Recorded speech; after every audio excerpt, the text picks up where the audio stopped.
Qala Allah Ta'ala fil Qur'anil Karim, a'udzu billahi minasyaitonir rajim.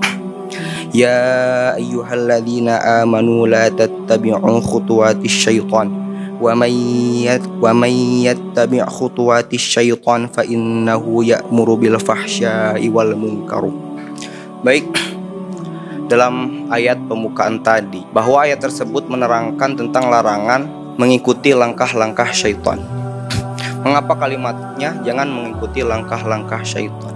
Karena syaitan itu tidak menggoda manusia secara ekstrim atau secara langsung. Tetapi syaitan tidak akan menggoda manusia dengan cara yang dipahami manusia.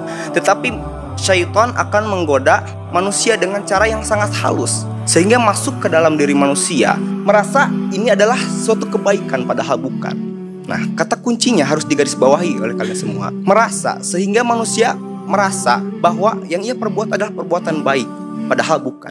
Nah, dalam hal itu pun syaitan melakukan legitimasi tertentu atau melakukan pembenaran tertentu dan menghias perbuatan buruk yang dilakukan manusia, sehingga apa yang ia perbuat adalah perbuatan yang baik, padahal bukan. Sehingga Allah pun katakan dalam ayat yang lain, fazayyana lahumus syaitanu a'malahum. Maka syaitan itu kerjaannya adalah menghias amal-amal buruk manusia dan menampakkan amal itu seolah amal itu adalah amal yang baik. Misalnya, kenapa kamu pacaran? Iya, saya memang pacaran, tetapi ini masih bagus. Karena dalam pacaran ini saya merasa dalam beribadah lebih bersemangat, dalam bertolabul ilmi lebih bersemangat, dan lain sebagainya. Lalu contoh yang kedua, kenapa Anda bermain slot?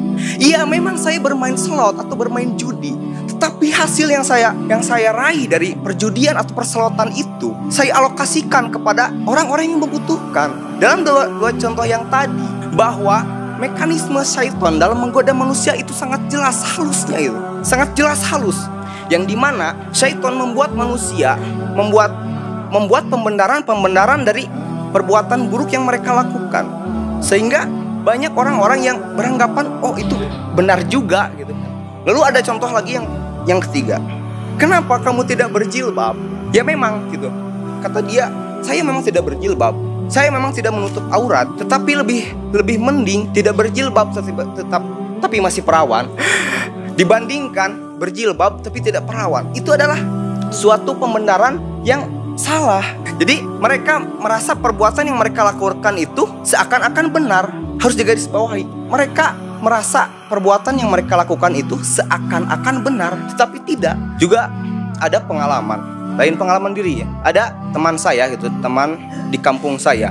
Dulu kami selalu bersama nongkrong yang di masjid, terus berburu kajian kemana-mana, mengikuti kajian dari pagi, siang, sore, malam. Tapi dalam suatu waktu ada seorang wanita yang mungkin pada awal ada seorang wanita datang. Itu juga online gitu, dia bertemunya.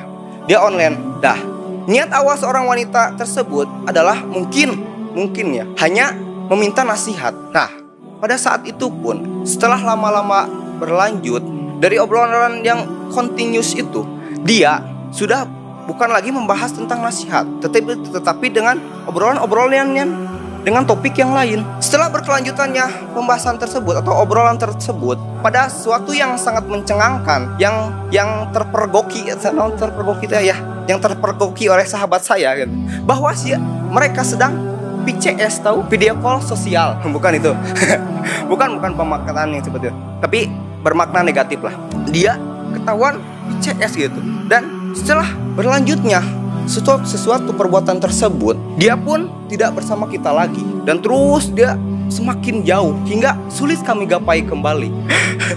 Aduh, sangat disayangkan gitu ya. Kita dari dulunya nongkrong di masjid bareng gitu kan, kajian bareng, berburu kajian bareng gitu kan. Terus ada acara sosial, kita ikut berkontribusi. Tetapi ini adalah contoh nyata di mana mekanisme cara syaitan menggoda manusia. Cara syaitan menggoda manusia itu sangat begitu halus dan apik gitu. Sehingga apa yang manusia perbuat, perbuatan buruk yang manusia lakukan itu seolah-olah benar. Jadi jangan remehkan suatu perbuatan dosa atau kemaksiatan yang kecil ataupun besar. Karena meskipun kemaksiatan itu kecil, tetapi kalau kita sering melakukannya itu akan menjadi besar. Dan begitu pun jika kemaksiatan yang kecil itu dilakukan oleh seorang tokoh, itu akan dicontoh oleh masyarakat yang banyak, sehingga perbuatan maksiat itu pun menjadi dosa yang besar. Jangan meremehkan suatu kemaksiatan kecil ataupun besar, karena sifat dari kemaksiatan tersebut adalah candu. Dan candu itu selalu menuntut kita untuk melakukan suatu hal yang besar.